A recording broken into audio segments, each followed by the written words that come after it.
Arus Hayat Voice Note, sidang istimewa hari ucapan syukur dengan subjek utama kenikmatan atas Kristus yang al-muhid sebagai jawaban unik bagi semua masalah di dalam gereja minggu ketiga.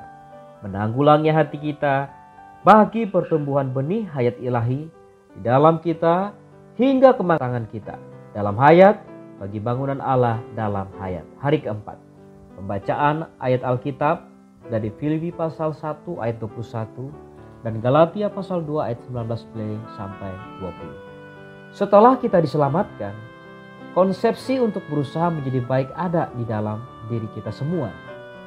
Segera setelah kita dibaptis, kita biasanya berpikir bahwa kita harus bergairah dan memberitakan Injil. Namun, ketika kita berdoa dan bersekutu dengan Allah di pagi hari, Kristus yang hidup di dalam kita mungkin menjamah kita dengan cara yang berbeda menurut operasi dan pergerakannya yang konstan di dalam kita. Kemudian sesuatu benar-benar mulai terjadi di dalam diri kita. Karena itu pada hari kita melihat ada penghambat pertumbuhan hayat ilahi di dalam kita, segala sesuatu yang kita miliki baik atau buruk, disetujui atau tidak disetujui, dapat menjadi rintangan bagi hayat Allah. Masalah pertama yang hayat Allah hadapi di dalam kita adalah kita tidak menyadari kegelapan dari konsepsi insani kita. Kita perlu melihat bahwa satu-satunya hal yang berarti dalam kehidupan Kristen adalah bagaimana kita memperhatikan Kristus yang hidup di dalam kita. Ketika Dia beroperasi di dalam kita, kita akan melihat beberapa hal yang mungkin telah kita lakukan di masa lalu yang tidak pantas. Seperti memperlakukan dengan buruk istri kita, menyalahkan suami kita dengan mengeluh tentang orang lain. Kita bahkan akan merasa bahwa kita harus meminta maaf. Inilah yang Kristus lakukan di dalam kita. Ketika kita berdoa, Kristus yang hidup akan bergerak di dalam kita dan menjamah kita untuk minta maaf kepada orang yang telah kita sakiti. Menjadi seorang Kristen berarti tidak mengambil apapun selain Kristus sebagai sasaran kita. Banyak orang memiliki kesulitan dalam kehidupan rohani mereka setelah mereka diselamatkan karena mereka tidak mengenal jalan setapak hayat dan mereka tidak mengambil Kristus sebagai hayat mereka. Masalah kedua yang dihadapi hayat kita di dalam adalah kemunafikan.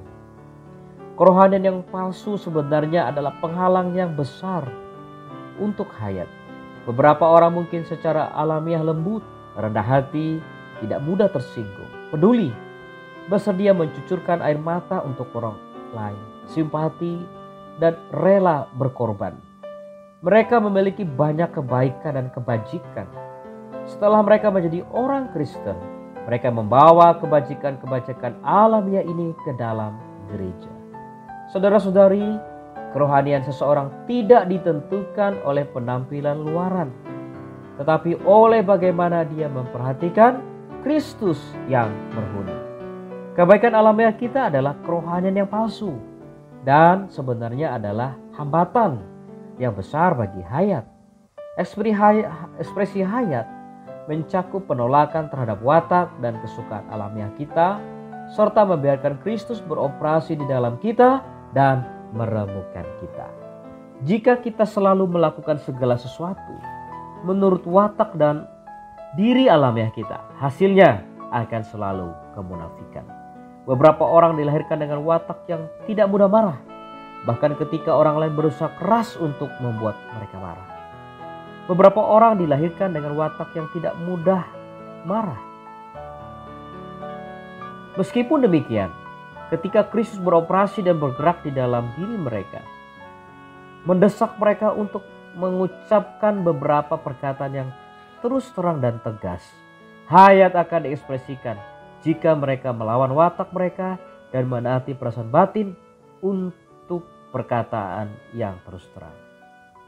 Karena itu, ekspresi hayat melibatkan penolakan terhadap watak dan kesukaan alamiah kita, dan hanya mengizinkan Kristus untuk beroperasi dalam diri kita dan meremukkan kita. Kemudian tindakan kita melalui operasi batinnya Kristus akan berasal dari hayat. Jika kita selalu melakukan sesuatu sesuai dengan watak dan diri alamiah kita, hasilnya kita akan selalu berupa kemunafikan. Kita telah menerima Kristus yang hidup, yang menjadi hayat di dalam kita. Satu-satunya hal yang penting adalah bagaimana kita memperhatikan Kristus yang hidup di dalam diri kita. Mari kita berdoa. Syukur kepadamu Tuhan, Engkau hidup di dalam kami sebagai hayat kami. Beroperasilah terus Tuhan, agar segala suatu hal yang alamiah di dalam kami disingkirkan dan segala kemunafikan kami dibereskan, sehingga kami boleh hidup berdasarkan perasaan batin kami. Amin. Demikian firman kudus bagi Kebangunan Pagi. Tuhan Yesus memberkati.